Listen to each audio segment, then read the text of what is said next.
Olá, sexto ano!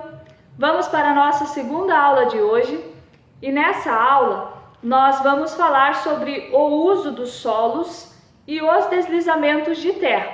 Esse conteúdo está na página 44 da apostila de vocês, certo?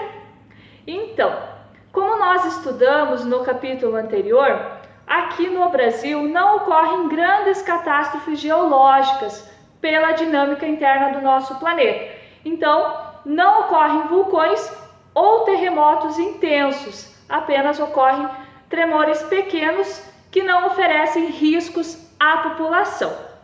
Isso porque o Brasil ele está localizado no interior de uma placa tectônica.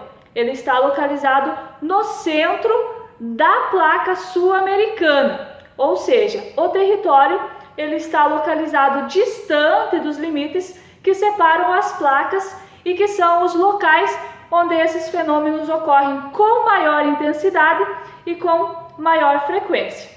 Mas aqui no Brasil ocorrem outros fenômenos que trazem muitos estragos e que também podem tirar vidas de pessoas, como por exemplo os deslizamentos de terra ou movimentos de massa, que são processos externos da dinâmica da litosfera.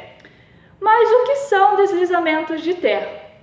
Então, os deslizamentos de terra ou movimentos de massa são fenômenos naturais e os deslizamentos eles ocorrem em áreas inclinadas, ou seja, eles vão ocorrer com maior frequência aonde o relevo é bastante acidentado, né? E os deslizamentos, eles estão associados a alguns fatores, como por exemplo, a chuva. Então, em locais onde o relevo é acidentado e que chove bastante, locais de clima úmido, o deslizamento vai ocorrer com maior frequência, certo? Igual eu falei, são fenômenos naturais, né? Mas que podem ser acelerados pela ação humana. Como? Retirando a cobertura vegetal das encostas, construindo casas, moradias nessas encostas, acaba por acelerar os deslizamentos. Então é importante destacar que essas regiões onde as encostas, onde há encostas, são regiões consideradas de risco natural. E quando essas áreas são ocupadas, as chances de deslizamento elas aumentam, certo? Então agora vamos observar na apostila, página 44, vamos fazer a leitura juntos, como as atividades humanas elas estão relacionadas ao deslizamento. Então o primeiro quadradinho que vocês têm na apostila fala sobre o desmatamento.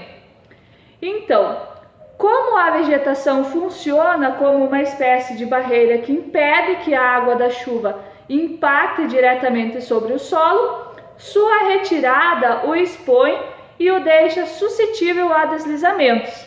Além disso, as raízes dos vegetais dão maior estabilidade ao solo. Então, quando se remove a cobertura vegetal, a água ela escoa rapidamente, né? E com isso o deslizamento ele é mais suscetível, certo? Construções e ocupações irregulares. Então, construções em área onde a declividade é elevada dependem de lei municipal, pois para realizá-las é necessária a retirada da mata, o que torna o terreno menos estável.